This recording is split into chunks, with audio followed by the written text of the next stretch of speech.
Simpleng home service lang gagawin natin ngayon mga idol. Tumawag na si client at sabi niya magpapalit siya ng outlet. Kasi nga itong outlet ng rep nila ay pumalas na dun sa utility box. Ang gagawin natin dito ay papalitan na lang daw siya ng bago, no? So gagawin na natin ng paraan para din ma-fix natin itong bago nating i-install na outlet.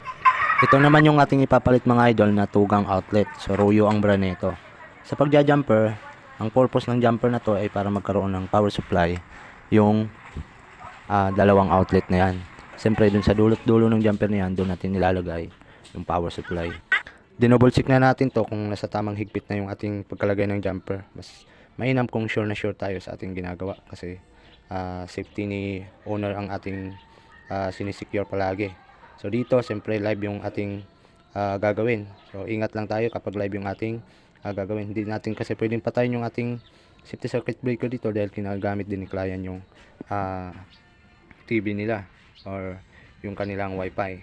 So nakita nyo naman mga idol na nagkalasan yung mga dating electrical tape na nakabalot doon sa may pinagtapingan. So kailangan natin siyang lagyan ng panibagong electrical tape para hindi siya magkaroon ng shorted doon sa kabilang wire, no?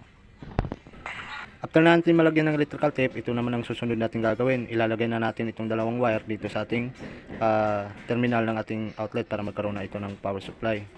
So dito mga idol, ganito lang yung connection ng outlet. So dito nyo ilalagay yung kabilang wire sa kabilang outlet. Tapos yung ito namang isang wire na to ay dito naman sa kabilang outlet natin ilalagay, no? So dito nyo ilalagay ay huwag nyo gagawin, no? So mali yan, dito nyo dapat ilalagay yan. Yan. Diyan nyo siya ilalagay. So i-secure nyo lang na kumagat ng student sa pinaka-lock niya sa loob yung pinaka-tensor ng wire. So ito naman yung connection niya mga idol.